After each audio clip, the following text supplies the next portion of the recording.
Welcome everybody to the first inaugural Give Local Missoula County Bootcamp series. You're going to learn a lot and you're going to be happy that you're here because you're going to be some of the first people to get some exciting information that other people don't have. So, first of all, I'd like to thank Missoula Federal Credit Union for allowing us to use this lovely training center and providing coffee and tea and hot cocoa, and being a sponsor, our top sponsor of Give Local Missoula County this year. Before we get started, I think a lot of you might know about the Missoula Community Foundation and what we're all about, but some of you might not. So I'm just going to provide a very short rundown of what we are all about. So our mission is to inspire long-term local philanthropy for the good of our community forever. And how do we do it? We have several programs. We give out grants. We have an endowment of about $188,000, which allows us, last year allowed us to give away $7,000. So not a huge amount of money, but we try to be creative with the money that we have. And last year and the year before, we did a program called the ELF Project. Some of you are beneficiaries, Fran, in the room of that program, where it was a Facebook contest where we invited people to submit, answers to 3 questions about why they love their favorite nonprofit, and then our board of directors selected 6 organizations, and we gave them $500 checks, and we baked cookies, and Caroline baked peppermint bark, and little office supplies, and put them in baskets, and put elf hats on, and we delivered the baskets at the end of the year just as a nice end of the year boost to some of the nonprofits that do such great work for us all year long. We also have a scholarship program. We give 5 $1,000 scholarships to students at 5 of the local high schools, including Frenchtown and Sealy Lake. We have a program called the Missoula Project for Nonprofit Excellence, which is a capacity building grant making program that we're in the midst of. People are applying at this time, and we'll select either 2 or 3 organizations this year to work with. We do fiscal sponsorship. We have Mark Moss here from Tell Us Something, which is one of our fiscal sponsorships. And he's not sure if he needs to be a 501c3, and so under our umbrella, and we're providing some services. We also have Climate Smart Missoula, a new program to the Community Foundation, just trying to be smart about climate change, essentially. We also do philanthropic education, try to educate people about the importance of philanthropy, about making wills. We have an event called Willapalooza that we've done. We didn't do it last year, but we're going to do it again this year in November, which is great for you if you don't have a will, or your donors if they don't maybe have wills, because maybe they'll put you in their will if they come to this Willapalooza. We educate people about the Montana Endowment Tax Credit and the transfer of wealth. And then, of course, we have Give Local Missoula County, where we help the community come together to give back to our wonderful nonprofits. This year, our goal is to raise $300,000 from 3,000 donors, and we really are emphasizing the 3,000 donor number because we want more involvement. And so if you're not signed up for Give Local yet, please contact us, specifically Caroline, our nonprofit liaison, will help you. So I have a few announcements, and first one I think is really fun. We've got lots of great committees going on this year, including marketing and sponsorship and business engagement. And in our committee, we thought, well, I was thinking last year that there's some nonprofits did such a great job of being engaged with Give Local and just doing wonderful things. I always think about Garden City Harvest and the wonderful video they did about their farmers who were being kidnapped, and please save our farmers. And it was really creative, and like, there's got to be some way that we can reward nonprofits that are doing a really good job with their campaign. And so this year we came up with a new contest. It's the Give Local Missoula County Best Overall Campaign Contest. And there will be 3 $500 prizes awarded. So if you're in the small category, there's a $500 prize, the medium category of size, $500 prize, large. And you can start, actually you have already started earning points. So it's a point system, and so one way to earn points is to come to a nonprofit boot camp. You got 5 points. If you're registered for Give Local, then you get points based on when you register. If you get matching funds, you get points. So I won't go into all of the details, but all you need to know is it's a new contest. You could win $500 if you do a really good job. And you just need to sign up at the givelocalmissoula.org About page. The About page is where you're going to see a lot of resources coming. There's some that have just been added, and you can click on a little link there, sign up, and get going. And then I've got this document here about how you can earn points. So if you have any questions, let me or Caroline know. We also have, again this year, a video project that will be hosted and done by the Roxy. And it's going to be a little bit different this year than it was last year. If you participated the first year, it's going to be more like that. So you can pay $25, and you would be part of a video with 4 or 5 organizations total that are within your category. So it might be arts, but you don't have to put on a costume or think of concepts or anything. You just have to bring people, board, staff, volunteers, clients, get your picture taken, and that's it. Then it'll be put into a video. So you can pay $25 to be part of this compilation, or you can pay $50 if you want to do your own individual video. And we have 10 spots of those, and you can sign up at the About page, and let me know if you have any questions about that. Also new this year, we are going to have a community giving celebration. It's either May 25th or 26th, so get that on your calendar. We're going to really incentivize nonprofits to come. For example, you can earn points for the best overall campaign by bringing as many people as possible to this celebration. We're going to give away prizes to nonprofits. We're going to thank sponsors and donors. We've got a business contest that we've got. It's going to be really a lot of fun. And finally, I wanted to thank our sponsors, again, Missoula Federal Credit Union, the Good Food Store, First Interstate Bank, Montana Community Foundation, the Noceum Foundation, and the Missoula Fresh Market. And with that, I will turn it over to Caroline Maurer. All right, thank you everyone for coming. Like Meredith said, we're really happy to have such a good turnout for this first series of boot camps. As you probably know, this is the first of 4, so every Thursday in February we'll be having a session like this. Next week we'll be covering board engagement, the week after that donor engagement, and then finishing up with an 8-week work plan to get you set up for everything you need to do to make your Giving Day a success. So those dates are the 11th, the 18th, and the 25th. And except for the 25th, which is from 3 to 5 p.m., the 11th and the 18th are from 9 to 11 a.m. And like I said, all here. And you'll be hearing from me with just reminders of what times those are at in case you forget. All right, so without further ado, I'd like to introduce our speakers for today. We have Sarah Koch from Design Missoula. She opened Design Missoula in 2009. Where she's dedicated herself to making graphic design and marketing more approachable to the masses for over a dozen years.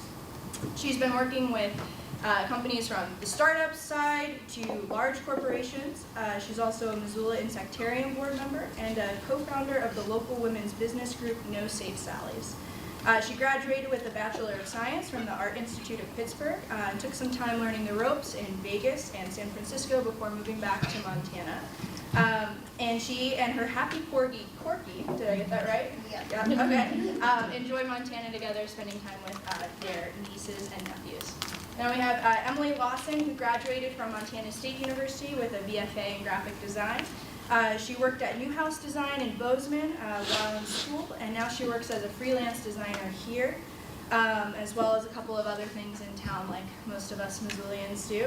And most importantly, she told me this morning when she walked in that she just adopted a dog, part border collie, right, named Ike. So let's hand it over to them, and thank you guys so much. Well, thank you so much for being here. This is also a little bit of an unveiling of the new logo for the Give Local Missoula County. Last year it had more of the superhero shape and a little bit different of a bee, but we're going to go with this one from now on. Furthermore, and I'm actually going to have some stuff on the website for you as of Monday. We're uploading information to your event pages and also some marketing materials so you can have cover photos and profile pictures that directly link to the Give Local Missoula County. And county was also added this year. So I am just gonna jump right into it. This is a social media marketing tutorial. I'm sure that we have a broad range of comfortability with social media. There's millions of different sites for social media out there. We're gonna cover some of the basics, and then we're gonna go over some of the terminology for social media so you're more familiar. A lot of it is repetitive across the different mediums of social media.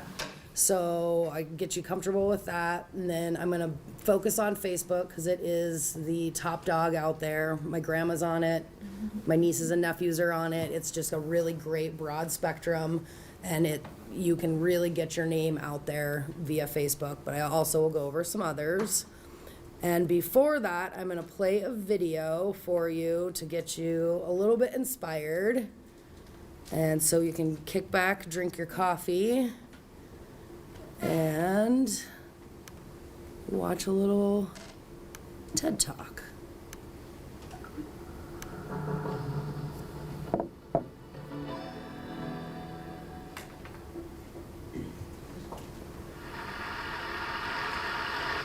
So sometimes I get invited to give weird talks. I got invited to speak to the people who dress up in big stuffed animal costumes to perform at sporting events. Unfortunately, I couldn't go, but it got me thinking about the fact that these guys, at least most of them, know what it is that they do for a living. What they do is they dress up as stuffed animals and entertain people at sporting events. Shortly after that, I got invited to speak at the convention of the people who make balloon animals. And again, I couldn't go, but it's a fascinating group. They make balloon animals. There's a big schism between the ones who make gospel animals and porn animals. But they do a lot of really cool stuff with balloons. Sometimes they get in trouble, but not often. And the other thing about these guys is they also know what they do for a living. They make balloon animals. But what do we do for a living? What exactly do the people watching this do every day? And I want to argue that what we do is we try to change everything. That we try to find a piece of the status quo, something that bothers us, something that needs to be improved, something that's itching to be changed, and we change it. And we try to make big, permanent, important change. But we don't think about it that way, and we haven't spent a lot of time talking about what that process is like. And I've been studying it for a couple of years, and I want to share a couple stories with you today. First, about a guy named Nathan Winograd. Nathan was the #2 person at the San Francisco SPCA. And what you may not know about the history of the SPCA is it was founded to kill dogs and cats. Cities gave them a charter to get rid of the stray animals on the street and destroy them. And in a typical year, 4 million dogs and cats were killed, most of them within 24 hours of being scooped off the street. Nathan and his boss saw this, and they could not tolerate it. So they set out to make San Francisco a no-kill city. Create an entire city where every dog and cat, unless it was ill or dangerous, would be adopted, not killed. And everyone said it was impossible. Nathan and his boss went to the city council to get a change in the ordinance, and people from SPCAs and humane shelters from around the country flew to San Francisco to testify against them, to say it would hurt the movement and it was inhumane. They persisted, and Nathan went directly to the community. He connected with people who cared about this, non-professionals, people with passion. And within just a couple years, San Francisco became the first no-kill city, running no deficit, completely supported by the community. Nathan left and went to Tompkins County, New York, a place as different from San Francisco as you can be and still be the United States. And he did it again. He went from being a glorified dog catcher to completely transforming the community. And then he went to North Carolina and did it again. And he went to Reno and he did it again. And when I think about what Nathan did, and when I think about people here do, I think about ideas. And I think about the idea that creating an idea, spreading an idea, has a lot behind it. And I don't know if you've ever been to a Jewish wedding, but what they do is they take a light bulb and they smash it. Now, there's a bunch of reasons for that and stories about it, but one reason is because it indicates a change from before to after. It's a moment in time. And I want to argue that we are living through and are right at the key moment of a change in the way ideas are created and spread and implemented.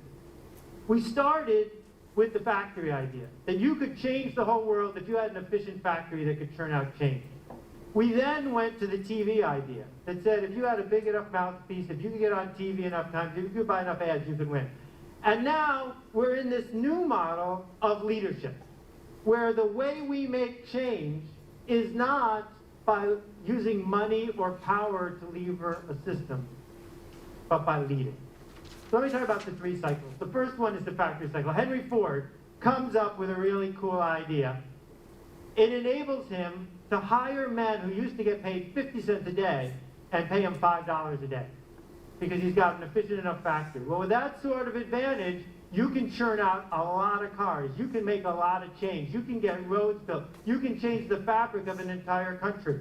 That the essence of what you're doing is you need ever cheaper labor and ever faster machines. And the problem we've run into is we're running out of both. Ever cheaper labor and ever faster machines. So we shift gears for a minute and say, I know, television, advertising, push, take a good idea and push it on the world. I have a better mousetrap, and if I can just get enough money to tell enough people, I'll sell enough. And you can build an entire industry on that. If necessary, you can put babies in your ad. If necessary, you can use babies to sell other stuff. And if babies don't work, you can use doctors. But be careful, because you don't want to get an unfortunate juxtaposition when you're talking about one thing instead of the other. This model requires you to act like the king, like the person in the front of the room throwing things to the peons in the back. That you are in charge and you're going to tell people what to do next. That, the quick little diagram of it is you're up here and you are pushing it out to the world. This method, mass marketing, requires average ideas, because you're going to the masses, and plenty of ads. What we've done as spammers is tried to hypnotize everyone into buying our idea, hypnotize everyone into donating to our cause, hypnotize everyone into voting for our candidate. And unfortunately, it doesn't work so well anymore either. But there's good news around the corner, really good news. I call it the idea of tribes. What tribes are is a very simple concept that goes back 50,000 years. It's about leading and connecting people and ideas. And it's something that people have wanted forever. Lots of people are used to having a spiritual tribe or a church tribe, having a work tribe, having a community tribe.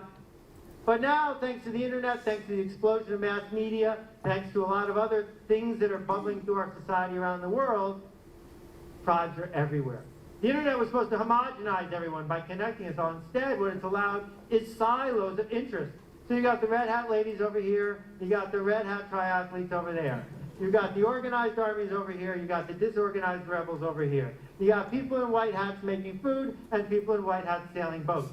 The point is that you can find Ukrainian folk dancers and connect with them because you want to be connected. That people on the fringes can find each other, connect, and go somewhere. Every town that has a volunteer fire department understands this way of thinking.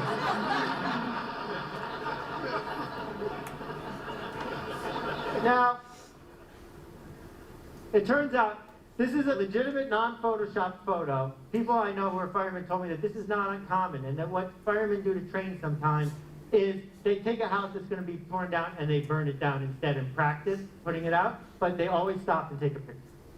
So, the pirate tribe is a fascinating one. They got their own flag, they got the eye patches. You can tell when you're running into someone in a tribe. And it turns out that it's tribes, not money, not factories, that can change our world, that can change politics, that can align large numbers of people. Not because you forced them to do something against their will, but because they wanted to connect. that what we do for a living now, all of us, I think, is find something worth changing and then assemble tribes that spread the idea and spread the idea, and it becomes something far bigger than ourselves. It becomes a movement. So, when Al Gore set out to change the world again, he didn't do it by himself, and he didn't do it by buying a lot of ads. He did it by creating a movement. Thousands of people around the country who could give his presentation for him, because he can't be in 100 or 200 or 500 cities in each night. You don't need everyone. What Kevin Kelly has taught us is you just need, 1,000 true fans. 1,000 people who care enough that they will get you the next round and the next round and the next round. That means that the idea you create, the product you create, the movement you create isn't for everyone. It's not a mass thing. That's not what this is about. What it's about instead is finding the true believer. It's easy to look at what I've said so far and say, wait a minute, I don't have what it takes to be that kind of leader. So here are two leaders. They don't have a lot in common. They're about the same age, but that's about it. What they did, though, is each in their own way created a different way of navigating your way through technology. So some people would go out and get people to be on one team, and some people would get people to be on the other team. It also informs the decisions you make when you make products or services. This is one of my favorite devices. But what a shame that it's not organized to help authors create movements. What would happen if when you're using your Kindle, you could see the comments and quotes and notes from all the other people reading the same book as you in that moment, or from your book group, or from your friends, or from the circle you want? What would happen if authors or people with ideas could use version 2, which comes out on Monday, and use it to organize people who want to talk about something? Now, there's a million things I could share with you about the mechanics here, but let me just try a couple. The Beatles did not invent teenagers. They merely decided to lead them. That most movements, most leadership that we're doing is about finding a group that's disconnected but already has a yearning, not persuading people to want something they don't have yet. When Diane Hatz worked on the Matrix, her video that spread all across the internet about the way farm animals are treated, she didn't invent the idea of being a vegan. She didn't invent the idea of caring about this issue, but she helped organize people and helped turn it into a movement. Hugo Chavez did not invent the disaffected middle and lower class of Venezuela. He merely led them. Bob Marley did not invent Rastafarians. He just stepped up and said, follow me. Derek Sivers invented CD Baby, which allowed independent musicians to have a place to sell their music without selling out to the man, to have a place to take the mission they already wanted to go to and connect with each other. What all these people have in common is that they are heretics. That heretics look at the status quo and say, this will not stand. I can't abide this status quo. I am willing to stand up and be counted and move things forward. I see what the status quo is. I don't like it. That instead of looking at all the little rules and following each one of them, that instead of being what I call a sheepwalker, somebody who's half asleep, following instructions, keeping their head down, fitting in, every once in a while, someone stands up and says, not me. Someone stands up and says, this one's important. We need to organize around it. And not everyone will. But you don't need everyone. You just need a few people who will look at the rules, realize they make no sense, and realize how much they want to be connected. So Tony Hsieh does not run a shoe store. Zappos isn't a shoe store. Zappos is the one, the only, the best there ever was place for people who are into shoes to find each other, to talk about their passion, to connect with people who care more about customer service than making a nickel tomorrow. It can be something as prosaic as shoes and something as complicated as overthrowing a government. It's exactly the same behavior, though. What it requires, as Geraldine Carter has discovered, is to be able to say, I can't do this by myself, but if I can get other people to join my climate ride, then together we can get something that we all want. We're just waiting for someone to lead us. Michelle Kaufman has pioneered new ways of thinking about environmental architecture. She doesn't do it by quietly building one house at a time. She does it by telling a story to people who want to hear it, by connecting a tribe of people who are desperate to be connected to each other, by leading a movement and making change. And around and around and around it goes. So 3 questions I'd offer you. The first one is, who exactly are you upsetting? Because if you're not upsetting anyone, you're not changing the status quo. The second question is, who are you connecting? Because for a lot of people, that's what they're in it for. The connections that are being made one to the other. And the third one is, who are you leading? Because focusing on that part of it, not the mechanics of what you're building, but the who and the leading part is where change comes.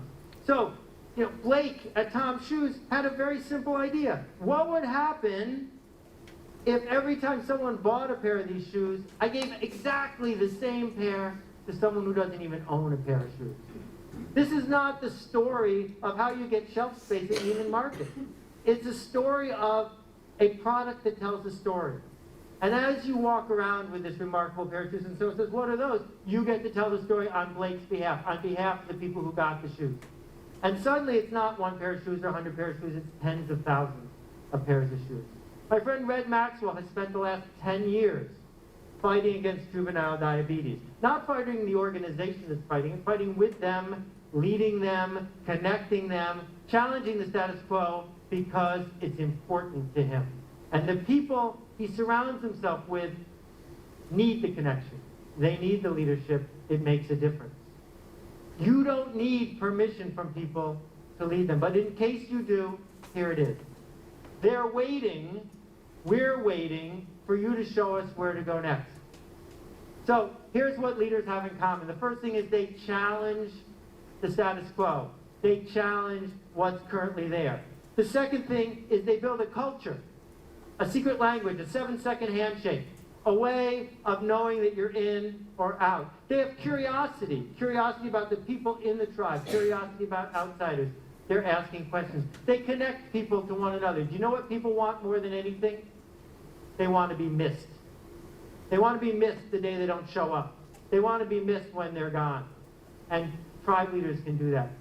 And it's fascinating because all tribe leaders have charisma, but you don't need charisma to become a leader. Being a leader gives you charisma. And if you look and study the leaders who have succeeded, that's where charisma comes from the leading. And finally, they commit. They commit to the cause, they commit to the tribe, they commit to the people who are there. So I'd like you to do something for me. And I hope you'll think about it before you reject it out of hand. What I want you to do, it only takes 24 hours, is create a movement. Something that matters. Start. Do it. We need it. Thank you very much. I appreciate it.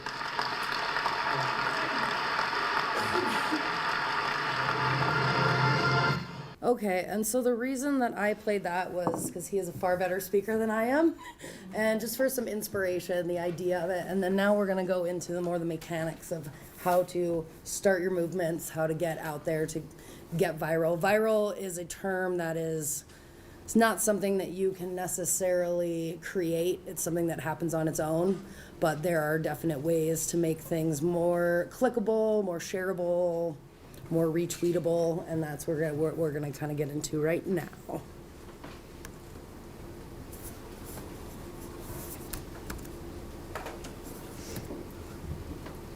So everyone knows Facebook. We just talked about it a little bit ago as the top dog of social media.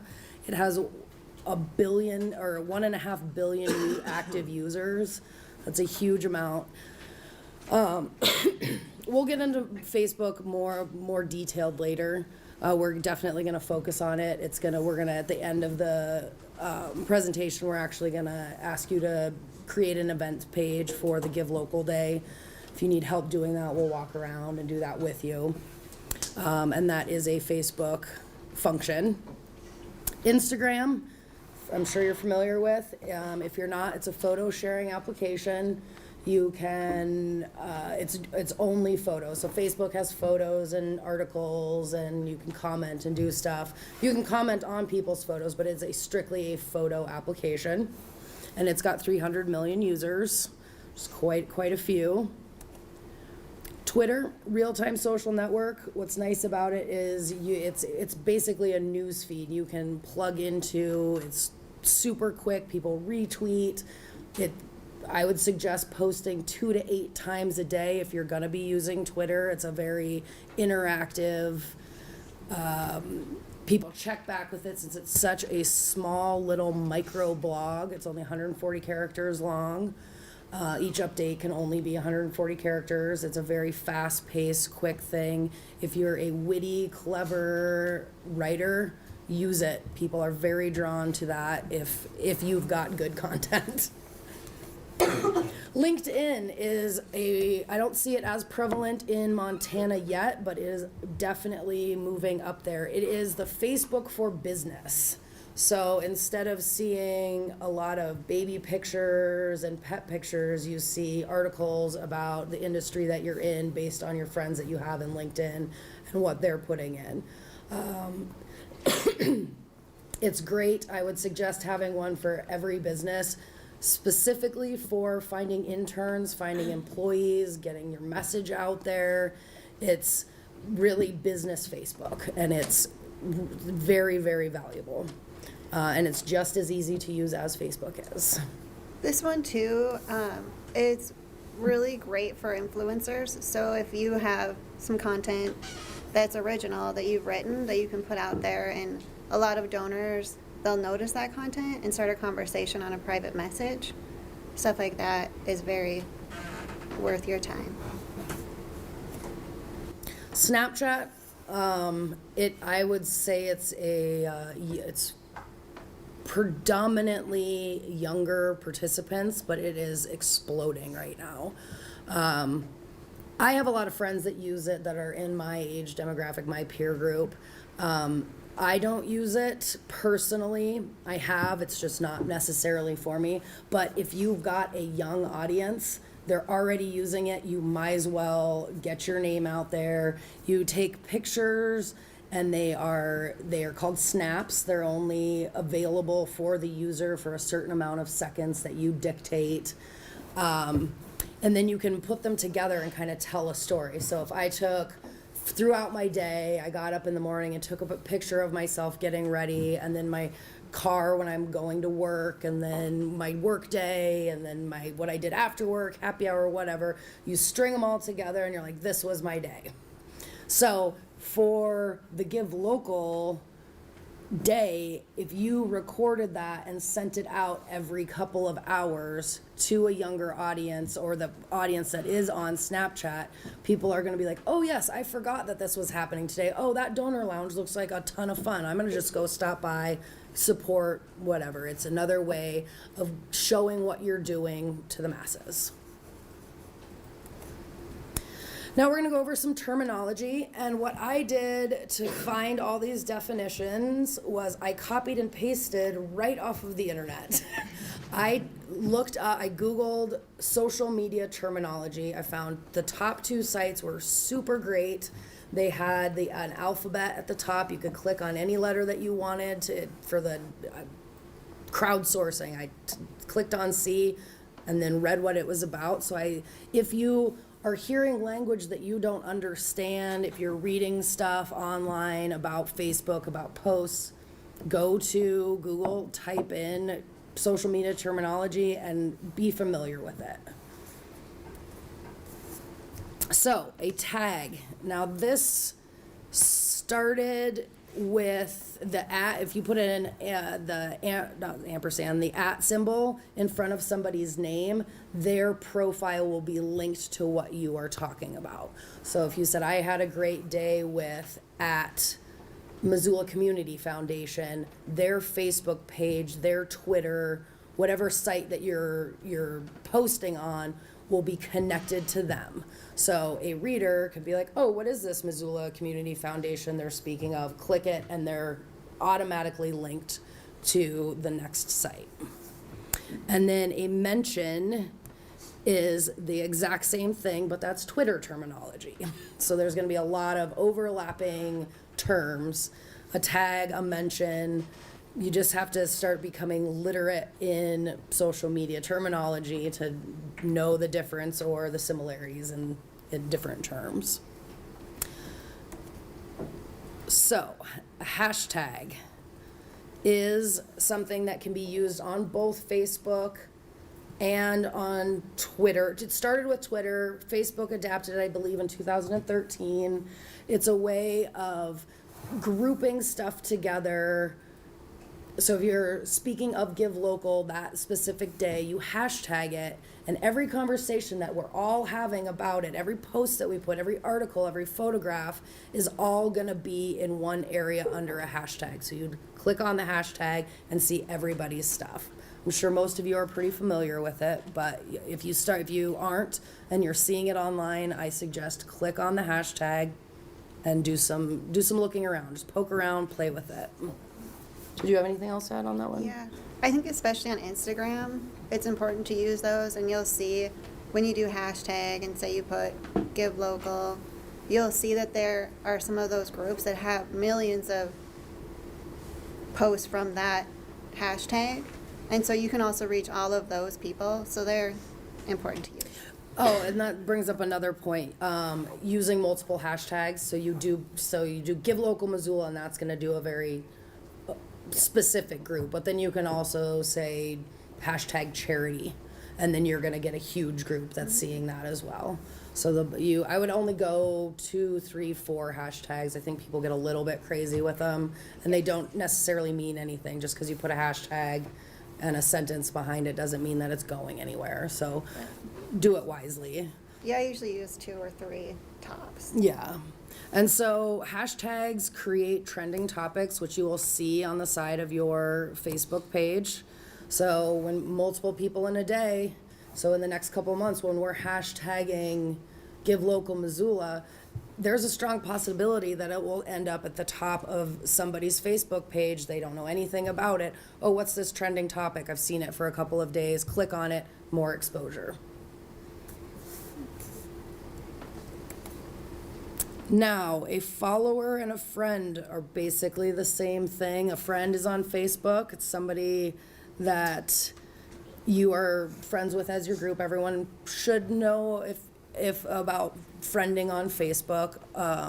You don't have to, you can follow somebody on Twitter without being a part of their network. That's like the beauty of Twitter. You don't have to have a social network of people that you accept. They can follow you and you don't even know who they are. There's followers from all over the world that follow celebrities and different organizations, and it's not an exchange as much as I want to see what this organization has to say.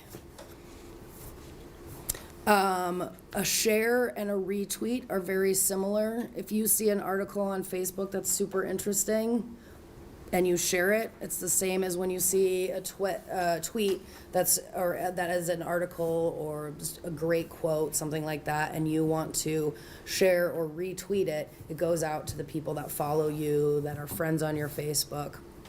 This is a great way. So if you're not constantly posting on Twitter or on Facebook, it's a great way to get your name out there and in news feeds repetitively without having to come up with your own content.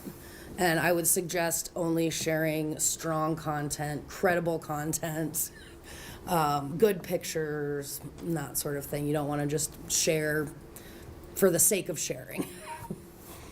A like and a favorite are the same thing. Twitter just went from stars to hearts.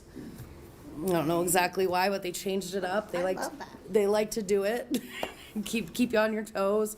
Liking something, when you like something, the rest on Facebook, the rest of it will most likely pop up in your friends' feeds that you liked something. So then again, you're in their news feed, you're in their eyes, you're aware of the organization, the page, the event. How many of you are on Twitter? How many do you use it? Okay. And frequently use it. And a meme, I don't know, I'm just gonna go over it. It is a picture with a funny saying on it. You can look up memes online. You can Google them, cat memes, work memes, anything that you want. It adds a lighthearted piece of humor to your feed instead of just always really concise news articles and whatnot. People are more drawn to funny things. I mean, look, I would say what you find interesting on your news feed are things you're going to want to share and replicate and find.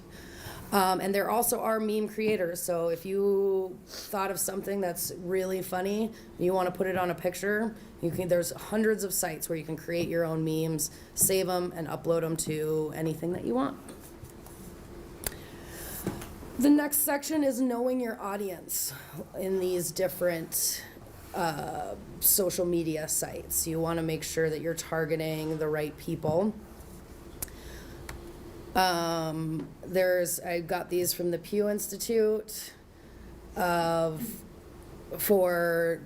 these are as of the end of 2015. I wanted to make sure that they were really current. So you've got your genders and then the next diagram is going to be ages of the different platforms. I'm not talking about Pinterest today and this specific one because I feel like it is not as prevalent for NPOs as the 5 that I did pick. So, and this is the ages. So the blue is 18 to 29, if you can't read it up there. The red is 30 to 40, ages 30 to 49. The green is 50 to 64, and purple is 65 plus. And they are saying that 65 plus is the biggest growing age group for Twitter. It's already pretty good in Facebook, as you can see, it's 56%, but they're coming into Twitter and Instagram, so it's something to be really conscious of. I feel like, especially for Twitter, it's getting like little headlines, little news tidbits that you can follow instead of pictures of babies and memes and stuff that you might not be super interested in as an older age demographic. Now we're going to talk about advertising on Facebook. Has anyone advertised on Facebook? Okay, so a number of you have, so it might be repetitive. I apologize for that. So free advertising is referred to, so the social media terminology for free advertising is organic reach. So if you're reading about organic reach, this is what it refers to. And organic reach is people sharing what you've put up, retweeting, liking your page, watching your videos. That is what gets you out there without having to pay for it. So when you're putting content on, you want to make it timely. You don't want to put an article from 2012 about something that could have changed. If it's still credible and relevant, go ahead and put it on. But you want to make sure, like when you're Googling something, it's got the dates right under of when it was published. Pay attention to those so you don't look like you don't know what you're doing. You want stuff that you post to be credible and newsworthy and interesting. Fun and humor really cuts the drudgery of a workday. People check Facebook and Twitter and Instagram because they want a break. They want to change what they're seeing and what they're doing. So a little bit of humor goes a long ways on those. Yeah, and a lot more people share humor and heartfelt. Yeah. Humor and That's heartfelt for sure. That's a lot of the organic side of things. Yeah, you're gonna get more shares and retweets and whatnot from goofy stuff that can be passed along. Again, with the humorous and heartfelt photos work, videos, I mean, again, pay attention to what you're in tune to, what you're liking, what you're watching, what's taking time out of your day, and just reshare it. Write something, tag somebody in it. You saw an article that would be great for another MPO in town, tag them in it, get a conversation going with throughout the community. And again, like number one, really, even though it's at the very bottom, is make it quality content. There's so much drudgery and garbage and stuff on the internet that I think that quality, heartfelt stuff really stands out. Yeah, and sometimes it's worth it too to take the content you've created and go to other pages that content would matter and post to their actual page. Yeah. Okay, and I am gonna stress this a bunch. Google is your best friend. If you don't know how to do something, Google it. Should be your mantra. There is a YouTube video, a diagram, an infographic, a photo, a tutorial on how to do absolutely everything on Google. So, and again, if you're confused by some terminology, look up the terminology, go from there, watch tutorials. I say the best way to learn how to do stuff online is by messing around with it and just doing it. So for instance, how do I save a picture to my computer? The first thing that comes up is a very, very easy to follow, couple steps, tells you what to do. The next thing that you would probably want to type in is, how do I upload the picture to Twitter, to Facebook, to Instagram? These are really common. This question's common in our district. And then I'm doing some very basic stuff with the presentation. Obviously, if you know how to upload a picture, you can ask other questions. Share is a great way. Another organic reach is sharing stuff. And like Sarah said, if you find an article, copy and paste the link or go down here and tag somebody in it. So you're conversing with other people. So all the people that followed them are gonna see your name attached to a cool article, a cool video, good content. And then they will click on you and see what your company is about. And here is, and this entire PDF will be online on the Missoula Community Foundation. I'll upload the PDF by Monday, so you can click through it if there are certain things that I'm moving too fast with, or you just wanted to see, like, for instance, this infographic of the best times to post. I mean, it's really helpful. And again, you can just Google best times to post on social media, go to the images tab, and there's probably several hundred infographics that say this exact same thing. One thing too, just to backtrack a little, is when we're talking about articles, you also want to be writing your own. Because what makes you special, what makes people want to come and learn more about you, I would recommend at least once a month, and if you can, once a week, to write your own content, even if it's a paragraph. And Yeah, not necessarily a published article, just write something from your perspective. Absolutely. And can people see this and read these? Or do you want, okay, sorry. So it's, the optimum time to post is, for Facebook, is early afternoon. Let's see here. And it definitely varies depending on stuff. So people after lunch or on their lunch break, noon to 1 is a great time. That lull after lunch and before you're ready to leave the office, 3 p.m., when you go get coffee or whatever, people are generally on their phone looking at stuff. And especially Thursdays, Fridays, because they're tired of working. Yeah, So when absolutely. people get tired of their jobs, they totally Facebook. Do you find the same with email? Not so much. I don't, like, I'm just gonna speak from personal experience. I don't go to my email because I want a distraction. That just seems like more work, stuff I have to do if I'm checking my email. And you can, if you're emailing somebody an article or something funny, you might as well put it out for more than just that person. Tag them in it. And then their followers get to see it. Their email is a very one channel, it stops with that person. So are you talking too with email more like MailChimp if you're sending out a email blast? Yeah. I would say that I tend to send more on Mondays because it is work related and they seem to open those a lot more in the mornings or Tuesdays, anytime in the morning for that kind of stuff. And we have this, so in Missoula where we don't have a huge commute, I mean, there's plenty of people that commute, but it's generally single drivers, but there's plenty of people on the bus. I take the bus quite often, and almost everyone's on their phone. In that morning time, you're just waking up, drinking your coffee. Put something humorous and funny, something entertaining.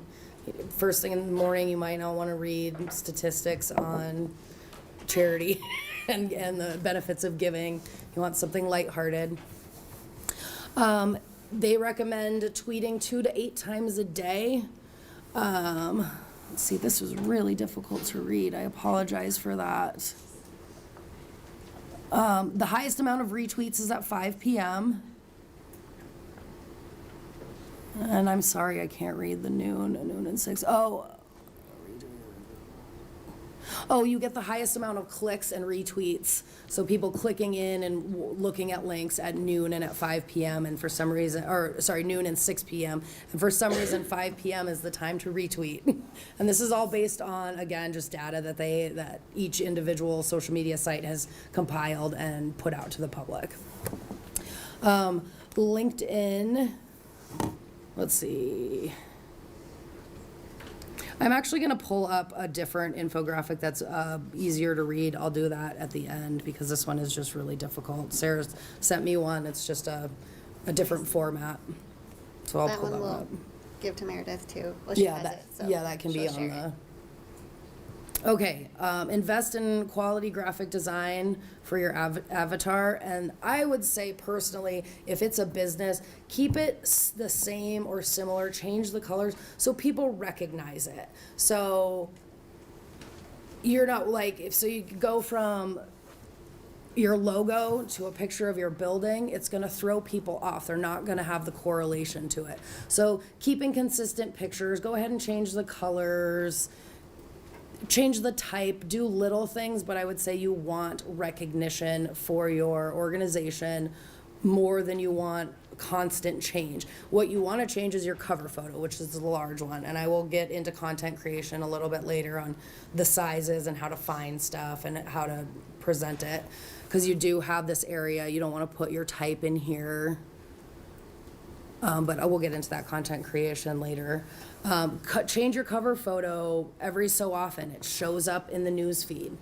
It brings you to the top without doing anything, and it changes the way your page looks. When people click on and see the same thing for 6 months, 9 months, a year, it seems like you're not actively doing anything, even though you might be posting all the time. Yeah, and I think she touched on a good point. So that the building cover, there's so many people that do it, and I always have a hard time understanding because you're not relating yourself to a building. Like, what's in that building? Why are they coming to your page? Who do they care about? It's not the building itself they care about. So show something that gets them to relate to you. And again, with the building, I'm in a couple slides here. You can put your address in so people can check in when they come visit you, or they can put you out there and put it on a map and show people where you actually are located. That's the best building that you can be putting on there is your address and the times that you're open and a link on how to get to you. And when you have like a grand opening, I mean, you can do a little post on your timeline and put a beautiful picture, but your Right. cover, you want it to be relatable. Right. Can you read this one? Not at all? Okay. This is, so by liking other pages that are similar to you, you can be reposting on their pages, you can like their content, you can get your name out there and get a broader audience that's more like-minded to what you're doing. And basically what this is a screenshot of Facebook and where to go. So you go under general settings, and it's written under here. Under settings, similar page select suggestions, tick the box to include your page. And then when Facebook recommends these, it'll show up in a little bar, similar pages, and you just go, and all you have to do is hit the little thumbs up, and then you're gonna get news feeds from them. And usually, I found this a lot on Instagram. If I start following people on Instagram, they immediately follow me back. So you're extending your network and your tribe that much further out there. There's a better one. So this is great. If you have super, super busy weekend, and you don't want to be posting on the weekend, you can schedule posts. You can spend 1, 2, 3, 4 hours of one day a week. Get all your content, get all your pictures, set it up, schedule your posts, be done with Facebook for the week. So it's not like, oh yeah, I need to be actively posting on Facebook to get my name out there. Just go to a coffee shop, maybe even you do it on your lunch hour and plus 1 hour, and get all your content ready to go, set it for the week, and be done. And again, engagement is highest on Saturday and Sunday mornings for Facebook. And if you don't want to be working on the weekends, set it in advance. And again, this is under settings. You just need to follow. Oh, wait a second. Is this under settings? No, it's in the post. Does that mean it's higher Saturday and Sundays through the whole week, or just morning times during the weekend?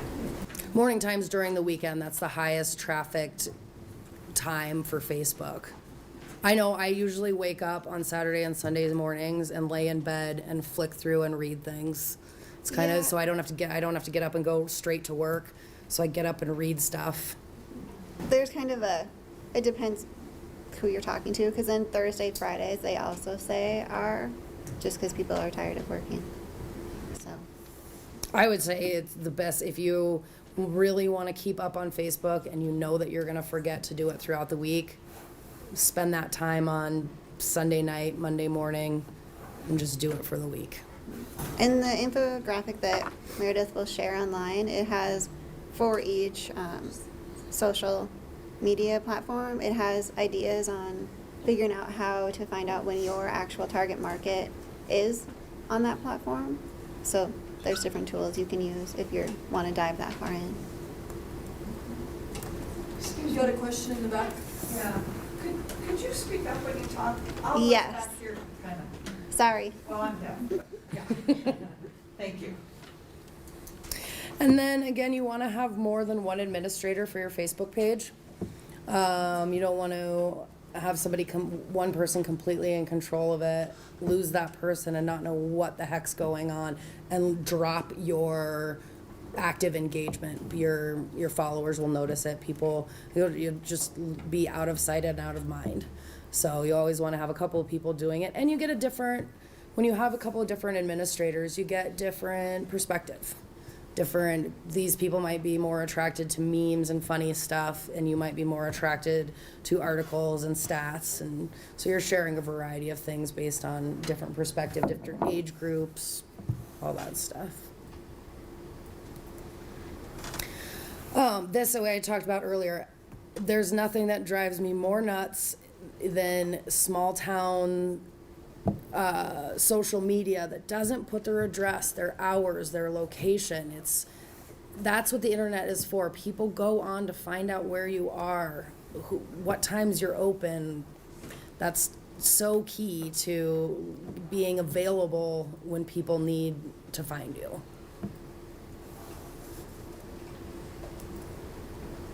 Now we'll get into paid reach. And this is, a number of people have already paid for Facebook ads. We'll just go into it a little bit. I'm going to show what I found online.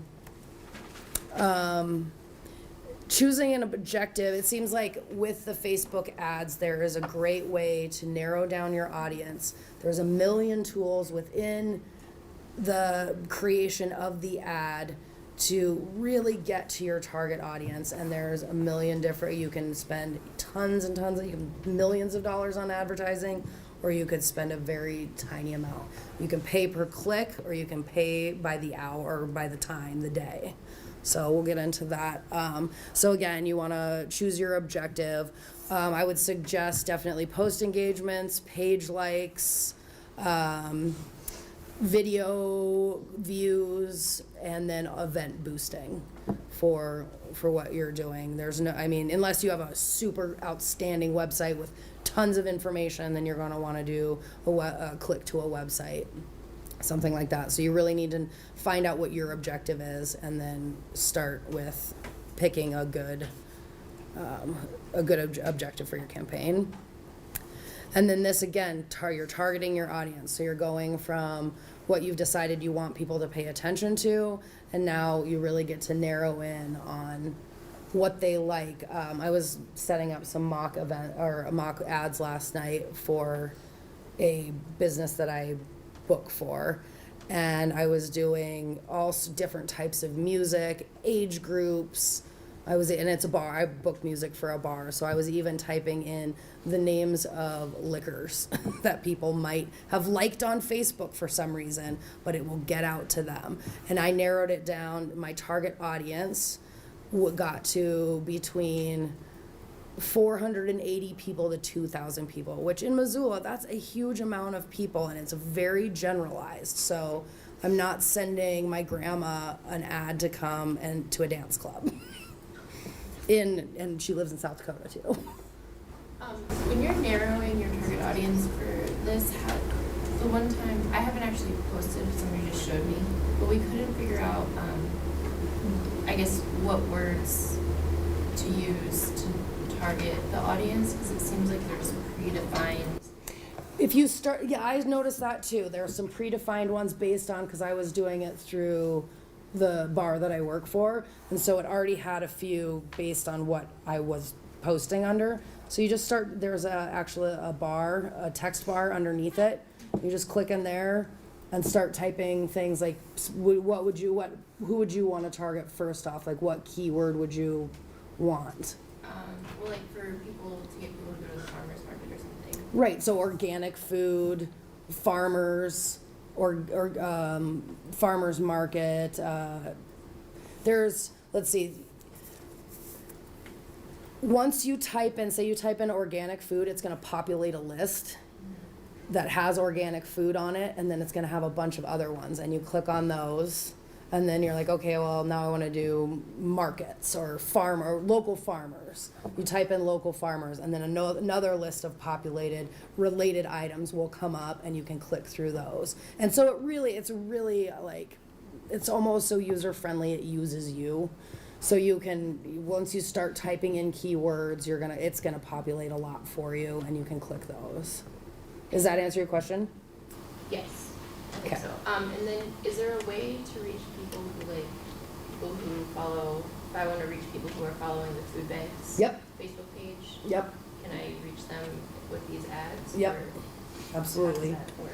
We'll get into that next. You can, you could actually type in Food Bank of Missoula, and they would come up, and people who liked the Food Bank of Missoula Okay. would be targeted in your ad. Their page will not. If they have liked the Missoula Food Bank, the ad will be targeted to their page. Okay. That does work though in Twitter.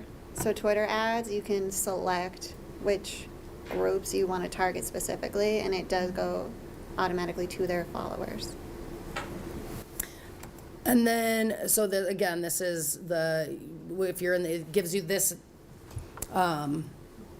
little indicator of who your audience, what you're targeting is on the right side of your screen when you're typing in all these keywords and selecting your audience, and it'll start moving around because you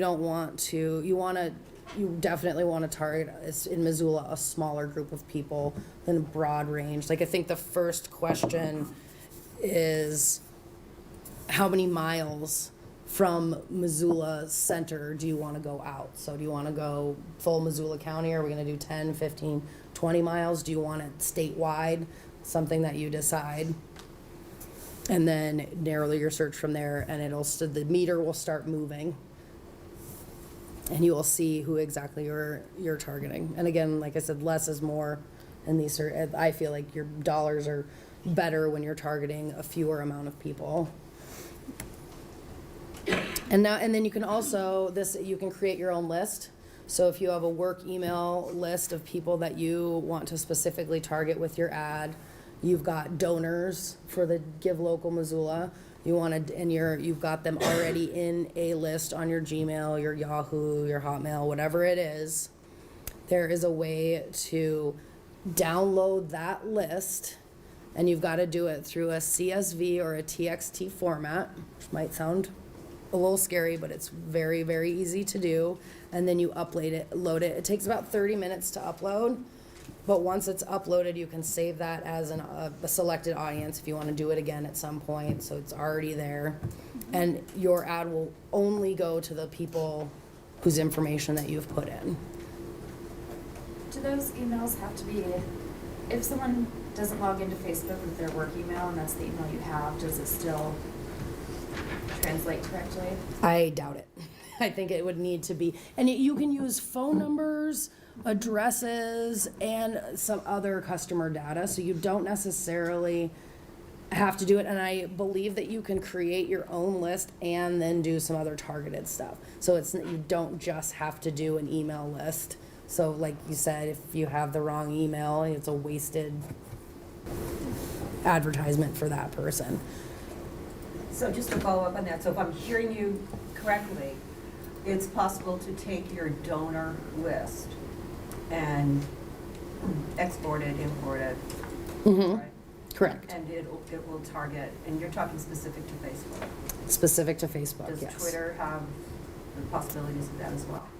I'm not as familiar with Twitter. I would Twitter imagine ads, that they do. They're upping their game, and I haven't used them a whole lot yet. But I don't know for sure that it has this feature. But I wouldn't be surprised in the next month or two if it does. Yeah, because this is pretty new for Facebook too. And Facebook and Twitter are definitely competitive with each other. That's how the hashtagging ended up on Facebook, is because it was so popular on Twitter.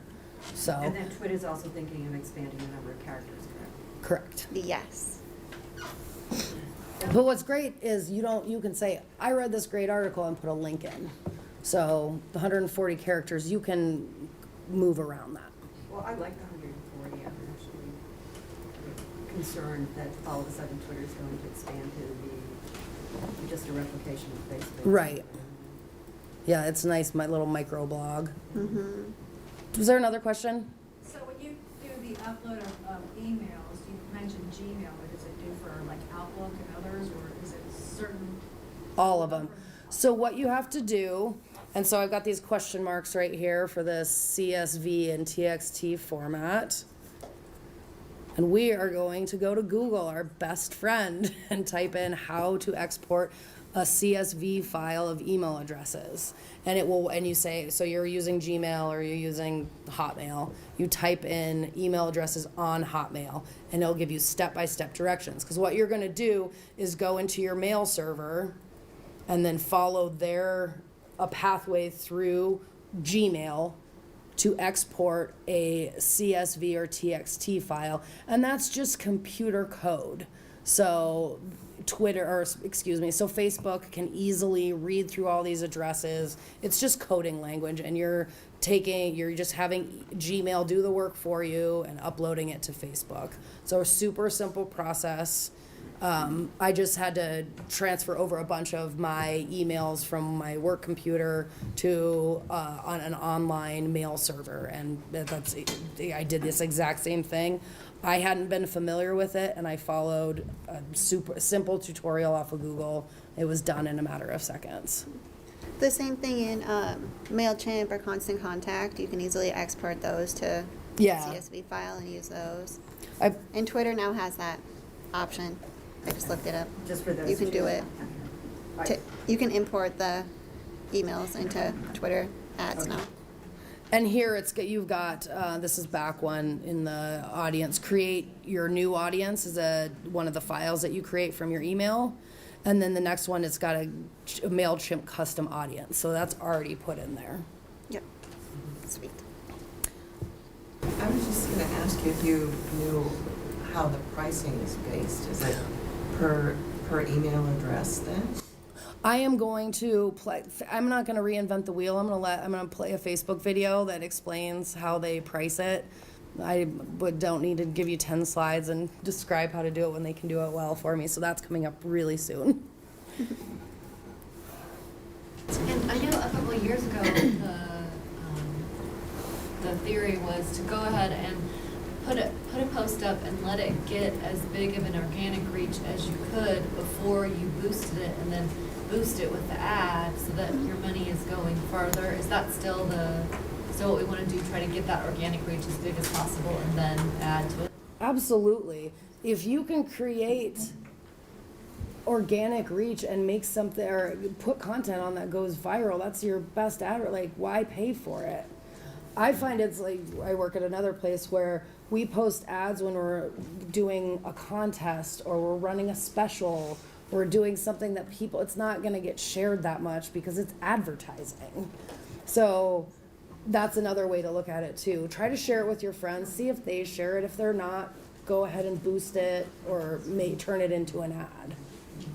Yeah, Meredith and I were talking about this the other day is, so you have your set budgets for your campaigns, obviously, and you're gonna boost that kind of stuff, but for just a smaller budget and you just need to get some word out there weekly, like $5, boosting a post, if I see one for clients that's got like 20 likes in half an hour or whatever, I'll boost that one because you know that people are interested in that content, for sure. Yeah, I usually give it a 20-minute window and see how it's interacting with people, and then So you wouldn't want to boost one that wasn't performing well, is that what you're saying? I'm not necessarily saying that you can, but I go with the route of usually if I'm on a tight budget for a client, if I know something is getting interest, I'll wait and then do that. Well, and when you do that, and so many people are liking your post, that reaches their fans. So when you boost something that has a lot of likes, you're gonna create a greater reach. Yeah. Right? Rather than boosting something that has nothing. Yeah, and people are, in general, like, we're followers, and so if we see that that some post has 50 likes plus, we're like, oh, this must be really great content, and so you're gonna stop and read it, you know.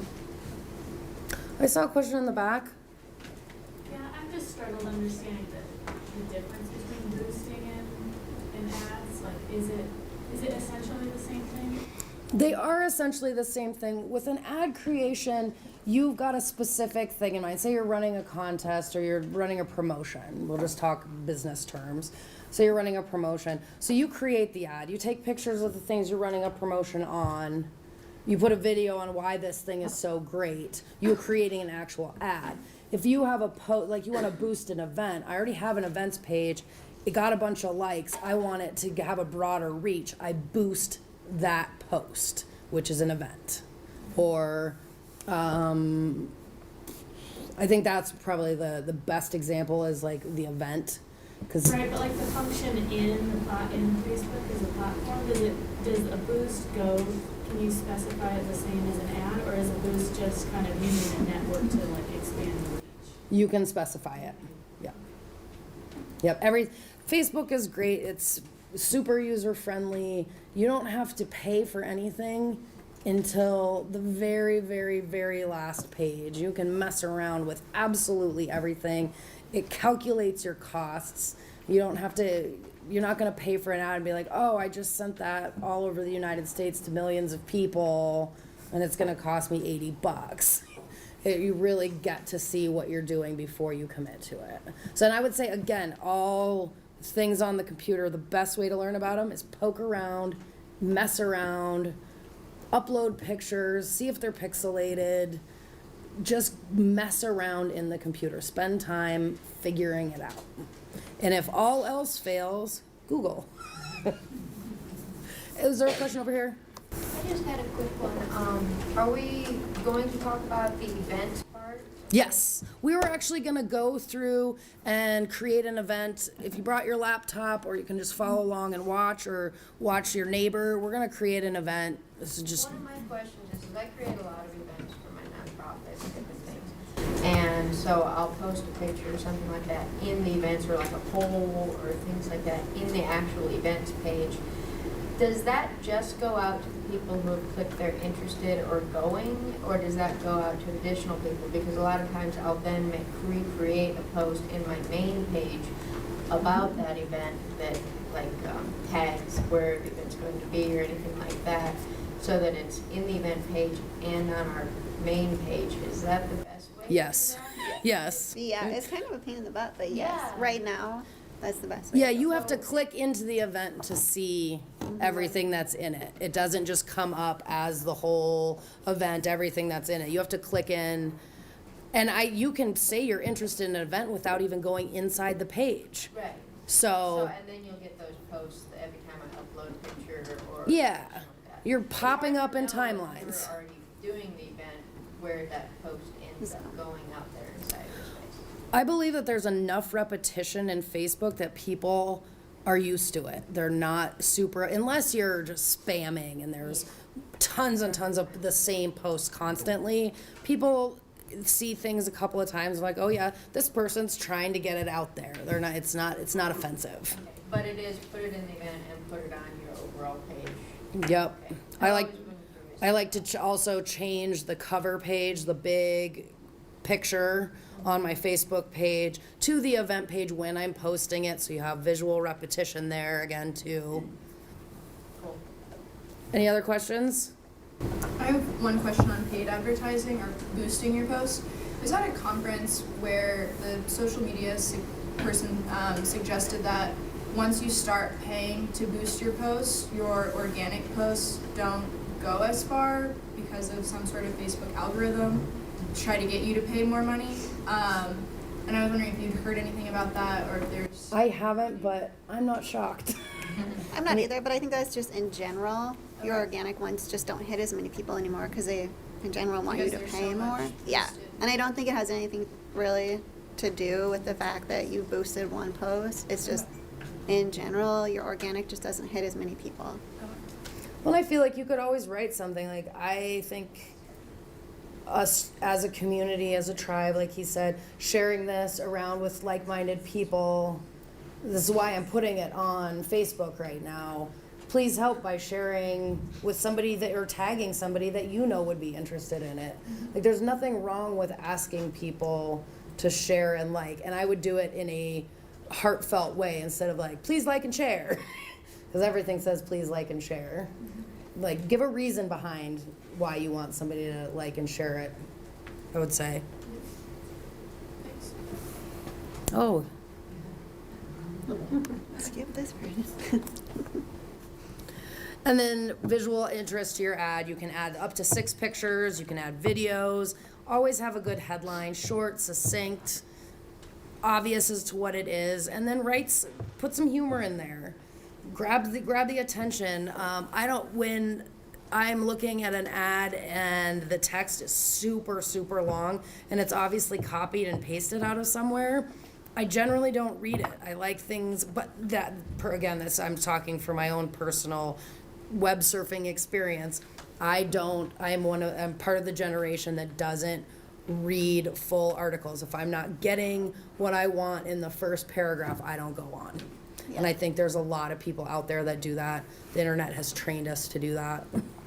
Yeah, I So. think a good philosophy too is in all your posts, try and have only one call to action. So if you want someone to go to your website, only call that out. If you want someone to donate, only call that out. I mean, if you have like a tag, share, donate, all of that in one post, people get quickly overwhelmed and will do nothing.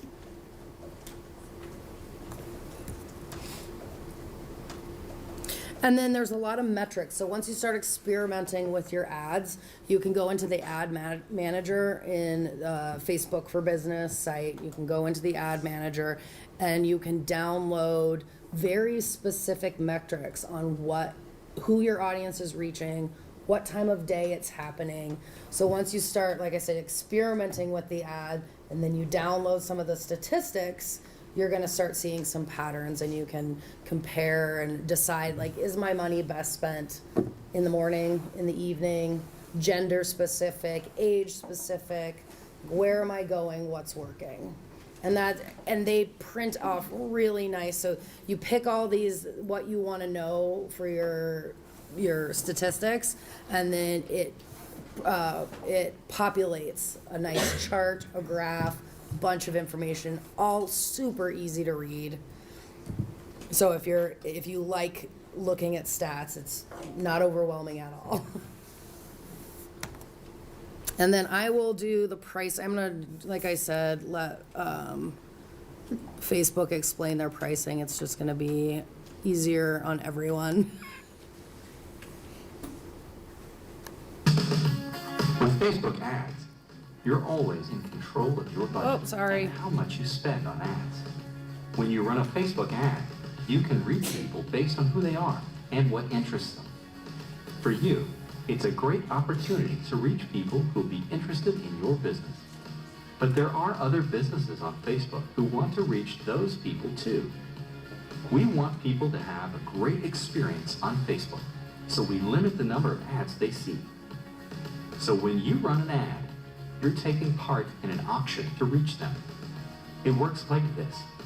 After you've created an ad and chosen the audience you want to reach, you'll choose a budget for the total amount you want to spend on your ad and how long you want your ad to run.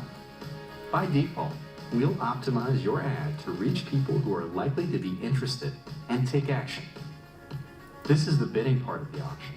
We bid on your behalf to reach your audience and make your ads as effective as possible. Of course, you can always set your own bid too. As your ad reaches people on Facebook, your budget will be spent. We'll never charge you more than the amount you choose. When your budget reaches zero, or the ad reaches its end date, whichever comes first, your ad will stop. But at any time, you can change your budget or pause ads. You're in complete control. So when you see that one ad is performing well, you can add to your budget. Or if another isn't doing well, you can pause the ad and change it to make it more effective. Facebook ads fit any budget because you choose what you want to spend. And we give you the tools to manage your ads and improve them based on their performance. So you can stay within your budget and continue to reach your business goals.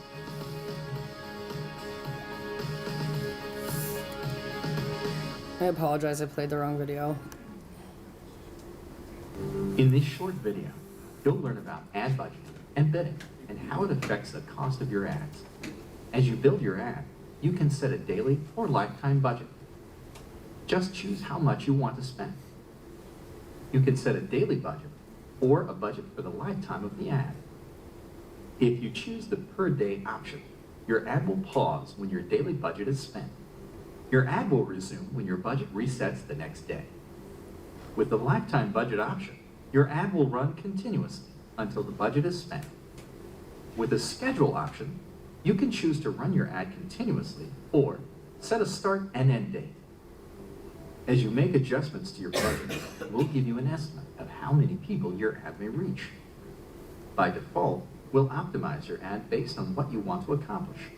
But you can also make changes under advanced options. You can keep the default optimization or choose to optimize for clicks on your ad, impressions, and more.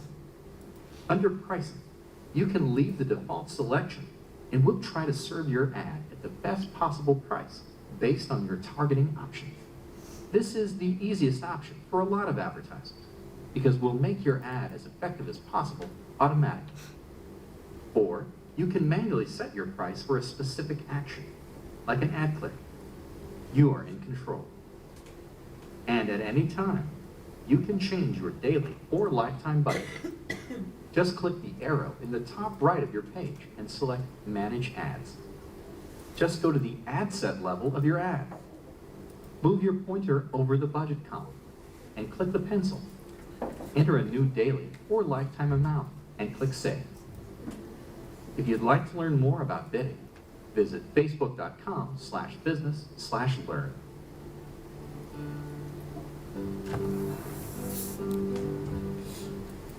And that last, the Facebook business site is great. Great tutorials, great videos, really shows you how to do stuff and gives you more information, more explanations on the breakdown of costs and whatnot.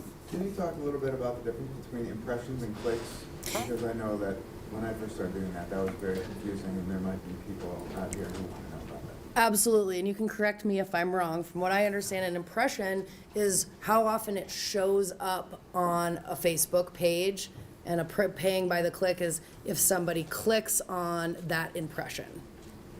So impressions are great, although sometimes, like, I'm again speaking for personal use, sometimes when I see sponsored content, I don't really pay attention to it. I kind of go past it. So paying per click, you know that your audience saw it, chose it, went there. I would say start with impressions and the matrix of how to get out to your specific clientele, look at the statistics, and then start doing paying per click. So you really know who you're targeting, making sure that you're getting your content. Yeah, go ahead. I just want to kind of back up what you're saying, because I did a pretty extensive Facebook campaign 2 years ago for the Big Sky Documentary Film Festival, and I really found the impressions to be kind of misleading in terms of solid analytics for what was sticking. Okay. And we started killing ads based on just the discrepancy between the impressions and the clicks, you know, because we were targeting some markets that just weren't performing click-wise, and I kind of think it was a wise thing to do. So I would just say that in terms of a wise, kind of just a way to make your money go further, be more effective. Yeah. Yeah, like you said, you're gonna get way better statistics knowing that somebody clicked on it versus, like I said, I sometimes just ignore sponsored content. I know it's an ad, I just roll through it. So yes, it was imprinted in the feed, but did it make it have an effect? It's kind of a holdover, by the way, from just the old print publishing business. I mean, that's how people used to sell advertising, on impressions, and I think they transferred it to this medium, and it just isn't really an accurate indicator. Yeah, and you really want the people who are clicking, because they're the ones who are interested in what you're doing, Right. and will take some action anyway. So I definitely usually go the click route. When your reach is being measured, they're measuring impressions, not clicks, right? Is that right? From what I understand, it depends on what you choose. So When we talk about reach, though, not choosing ads, but when they talk about reach and the number of, if you're speaking of organic ones, it's how many times it's been shared and pushed and read and tagged and liked. That would be organic reach. And then paid reach is how many times somebody clicks on it or how many impressions it. How many times they've scrolled over it. Does that make sense, or are you still foggy on that one? I'm just not asking my question. That's okay. Try it again. Maybe I'm not understanding it.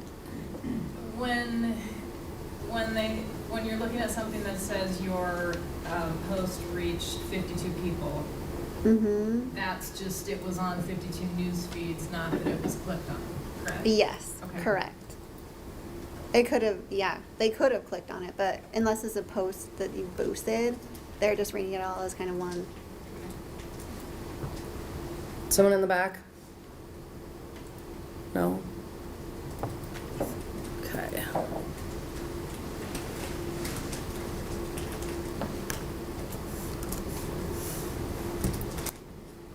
Now, content creation. That's articles, photos, videos, infographics, your own personal written comments, tweets, all of that.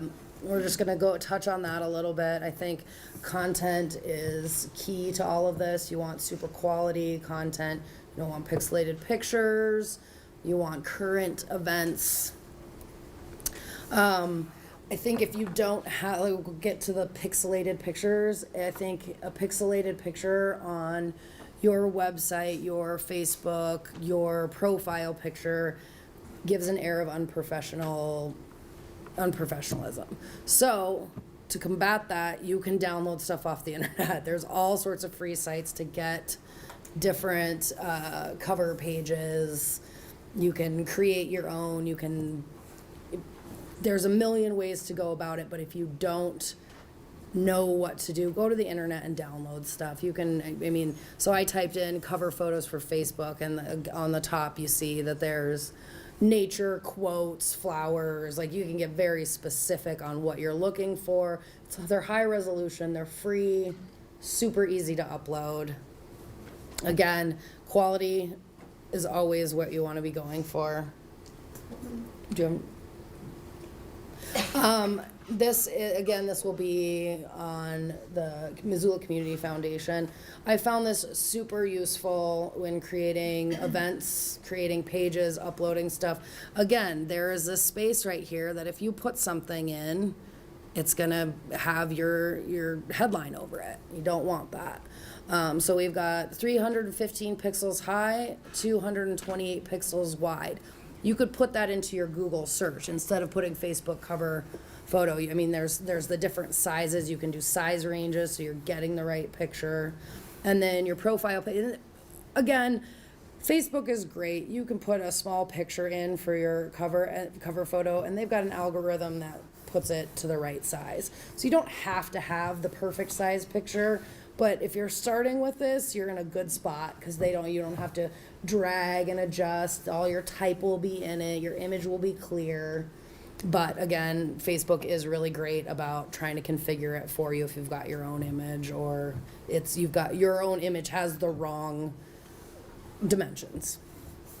And then your profile pic is 168 by 168, which is a very small picture, so you can really get away with tiny things in your profile picture and they still look really great. Any questions about that? Strong profile pictures, and again, I said I don't think you should change your profile picture a lot. Go ahead and change it, change colors, change type, whatever, but you want your organization to be recognizable. You want your followers to know that who they're following. I say that a strong profile picture for almost every single one of these for your organization is your logo. If you don't have a super strong logo, then I would go with something not like Sarah said, don't go with your building. You're not a building. Go with what the organization is about, what it relates to, what it correlates with. Yeah, and usually in the profile you want it to be just your logo. Every brand has a logo. If you don't, that's the first thing you should invest in. But then the cover is the building more I was talking about is you want that to be personal. And even if you find some online, use them until you can figure out how to use your resources. Like find a photographer from the Rocky Mountain Photography School to come in and take personal pictures of like your staff, or just figure out ways to make it more personal. Yeah. Will a picture taken with your iPhone show up? Is that quality okay? Oh yeah. Yeah, our phones are excellent.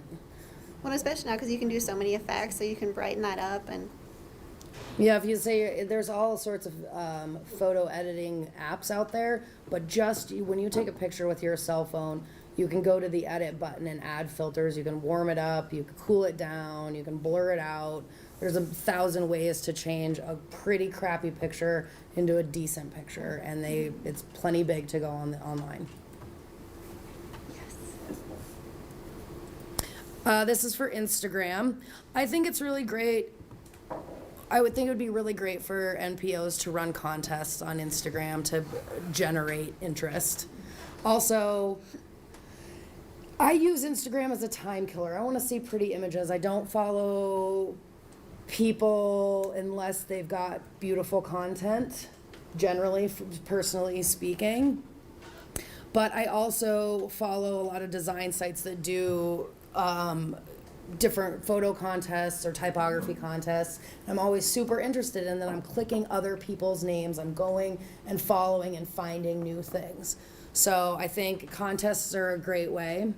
And then I'm just going to go over a couple of the different types of photographs that are all over Instagram and very popular. And we're in Montana, nature. Nature's beautiful. Show it off. People stop and look because it's gorgeous. Share it, like it. yeah, and the cool thing too with nonprofits is most of you deal with people, so you have stories to share. Mm-hmm. So getting photos of them, obviously you have their permission, and then you can share their stories somehow on your website. Tag them. Yeah, that stuff is pretty beneficial. Yeah, and then they're oddly popular are quotes and inspirational things. But if you've got a great statistic, you can put it on a picture that you already have. Within the app, you can type in it. You can go to the internet and you can make your own stuff. You can upload your picture, put type in. There's a million ways to get that out there. They're very popular. I personally am not drawn to them, but it's something that is popular. So if you've got something cool to say, put it on a picture. Yeah. There's a lot of iPhone apps now that Yeah, you can load your picture and then type whatever you want on it. phone apps in Put it on general. Instagram, yeah. Food pictures are very popular on Instagram, and I put this one up because I think it's really clever. Instead of a picture of the food I'm going to eat, it did something a little bit different, a little bit more eye-catching. I would say only post food pictures unless it relates to something that's going on. Like if you are the food bank, post pictures of food. If you are at a charitable dinner, do that sort of thing. I wouldn't just go, I wouldn't go with the trends just to go with the trends. And then also humor. People like to see a little something different from the same stuff they see every day. So you have some toys in the office, play some, have them go on adventures. People do. I have a friend that owns a bar in Washington, D.C., and he's got some Lego men that are always on adventures, and it's something to follow, something entertaining. People check back in for it.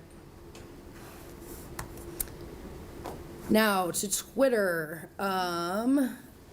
Humor is always great, and then also you want to get facts and retweetable, interesting content out there, and you want your audience to be following along because they're interested in the fact that you're posting stuff that they are interested in retweeting or reading about. And I think it's a really good practice to include a hashtag if it's relevant and it takes you somewhere, or 2 or 3, and a link to something. So instead of just if it's not humor, instead of a broad statement, have it relate to something. You get that click, you get that further interest, that there's benefit out of them reading your tweets and following you on Twitter. And don't be a hashtag spammer. We talked about that earlier. There's no need for 40 hashtags that don't go anywhere.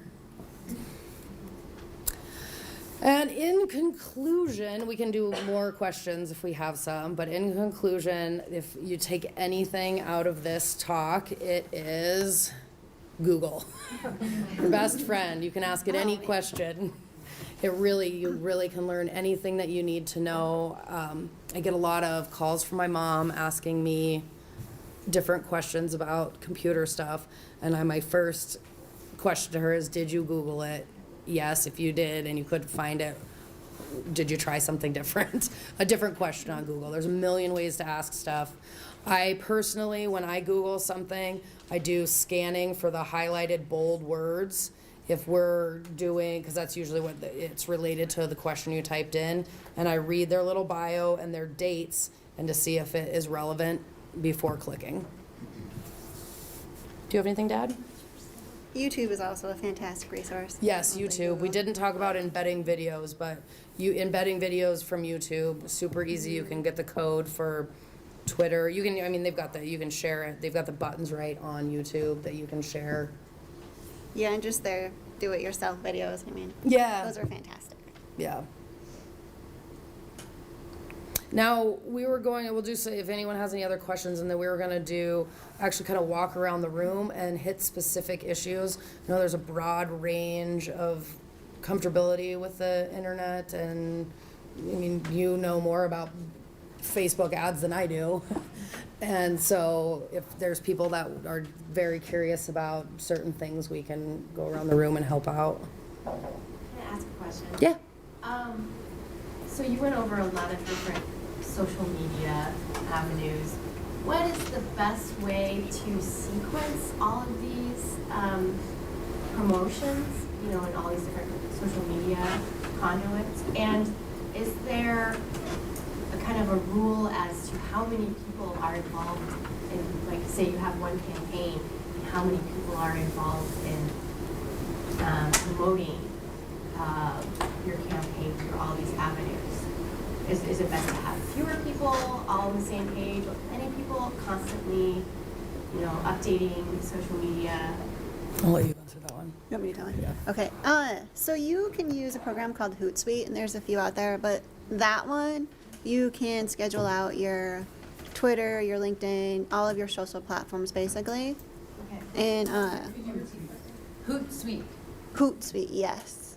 And I'll send Meredith a little copy block about it. and she can put it on the site. And then, as for campaigns, I would recommend using Hootsuite or something like that and having one person in charge of it. Because otherwise your tone changes per person no matter how hard you try. Okay. So, one or two. Hootsuite. The person who does social media in our office, it's not me, had been to our last marketing meeting and said that people recognize Hootsuite as a cheat, so to speak, and so people pay less attention to Hootsuite posts. Could be true, but it also saves you a lot of dollars on time. And, I mean, it could be, yeah, I don't know. I don't necessarily agree with that. Okay. But I also understand where they're coming from. Yeah. Thank you. I also think it's a little bit different when you're seeing a nonprofit organization using Hootsuite versus Macy's or a grocery store or whatever. You're like, okay, I understand that they're using this because they have limited dollars. Yeah. I mean, you only have so much time. Hopefully people are thinkers and can make some decisions on what's cheat and what's not. Yeah. Well, and there's other ones too, like HubSpot, but those HubSpot, HEB Spot. And you can always do a free trial, and that one's amazing, but it costs a significant amount each month. I think at minimum maybe $200 for the lowest plan. But you could look into it because they might have nonprofit offers. It's the same thing with Google AdWords. If any of you do that, they do nonprofit deals. So. Are either of you familiar with Thunderclap? I am not. Not really. What I've heard about it, but it was referred to us, and I've read about it, but I couldn't tell you what it does. I'd like someone to sum it up for me and tell me how it works and what it does. Did you read the reviews online for it? I haven't gotten that far yet, but I just went to their website and read what they do and what they can do, and it sounds like it's great for campaigns, but I think Meredith and Jesse have something. We've used it for Give Local America has used it before, and you can schedule, so it's like on May 3rd there's going to be a thunderclap, and so you can all sign up for the thunderclap, and you can sign up for both Facebook and Twitter, I believe, and then when that day happens, then it will post out. There'll be a huge number of posts, and then that will make that topic trending, essentially. So what do you mean by you can all, like, who all is part of your post? So, Mark. I just looked take it up. The Wikipedia page says Thunderclap is a crowd-speaking platform that lets individuals and companies rally people together to spread a message.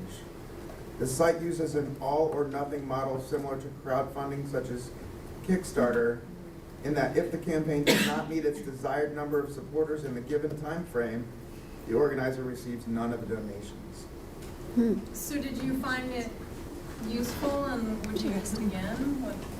there's so much. Yeah, I mean, it was like Give Local America said, okay, we're gonna do this thunderclap, so try to get all of your nonprofits to sign up, and yeah, I mean, because we want Give Local America to be a trending topic. I mean, I think it's useful, but I don't think it's like the be-all, end-all, but I think it is a useful tool. I'll touch on that a tiny bit as far as there's so much out there. And I was going to say, I really find it beneficial to read through the reviews, not the 5 stars, not the 1 stars, just general stuff. Just read a few from different dates. See what people are saying about it. Like, oh, it was really clunky. I had a problem with this specifically. Read a couple more down. And if you're seeing a trend in that, it's going to speak better than the company's, this is why it's great. Like, get user feedback. I always read reviews for anything, shopping, apps, all of it. Well, we just used Thunderclap last week for the Burning Minivan event Mama cool. and Flying Motors put on, and for United Way. And what we did is basically it's an option, and people can sign up, and then once you've signed up, then the post is on all those people who signed up. It's on all their news feeds at the exact same time, so that it does kind of create buzz. And it's like not dissimilar from when we all change our profile pictures, at the same time, and then in the office, everybody's saying, well, what is that? What is that? And it just creates the buzz kind of thing. So the Thunderclap app itself is really easy to use. So do you ask your followers to sign up for the Thunderclap? Yes, yeah. So like we posted on Facebook for the Facebook event and said, you know, this event is coming. If you want to know more, be a part of our Thunderclap and help us spread the message. And then people sign up to be a supporter. Now, if you don't, so for that particular thing, we wanted to have 100 supporters, and we got over 100, so it worked. But if we had only gotten 99 supporters, then nobody would have gotten the Thunderclap, because it is that all or nothing. So you have to, whatever your goal is, you have to meet it for the Thunderclap to appear on everybody's newsfeed the way that you want. So it has nothing to do with donations? I mean, at the very end of that Wikipedia, it said something about donations and. No, it doesn't. Okay. It's like a very time-specific thing. It's like for an It's event. it's creating a buzz or a trend. It's like Yeah. a flash mob. Do you have Yes, to, it is. It's like a flash mob. do you have to goal for the number of supporters? Yes. So it works like crowdsourcing without the money? Right. Okay. I had a question that's kind of related to the one that she asked, the second part of what she asked me. So for a single day campaign or, you know, a single day launch, what would you recommend strategically for timing? So like to not oversensitize or desensitize, you know, these communities or tribes that we've cultivated for years and years on a single day. I would first start, I mean, it depends on your demographic. Yeah. Depends on your There's a lot of- audience. That's a huge thing. I would start with that crappy the pixelated infographic that I had thanks to the projector of times that people are on. Who are you going for? When do you think that they're going to be online, available, ready to click, share, read? Is it the morning? Is it Saturday and Sunday morning because people are reading the news on their phones and going to Facebook? It's kind of, I know that's a really broad and general answer. I'll turn it over to Sarah, see if she has anything to add on it. It just gets a little difficult because it depends on who you're speaking to, like the target market. So it's hard to answer that question without knowing specifically what your case is. And that were you talking about a boosted post or an ad? I'm just thinking, you know, like I don't know, I can't speak for everybody in the audience, but, you know, kind of the Give, and we'll just call it out, the Give Local campaign is something kind of additional and on top of stuff we're, you know, trying to already do. So I'm just curious if there's, you know, to get the most bang for our buck, but then also, you know, out of this awesome campaign, but then to, you know, be cognizant of the fact that we don't want to disenfranchise, lose followers because we're blasting them with, you know, seemingly, I think most Missoulians are really coming around to be able to understand what the campaign is all about. Right. But it's something we've thought about internally, and I'm just curious if you have any thoughts on, you know, in old historical marketing times, there was like, see it 3 times, kind of rules of thumb, and I'm just curious if there's any social media rules of thumb so that. I think the infographic. Yeah, the infographic's really great for that, and I can bring it up here in a second.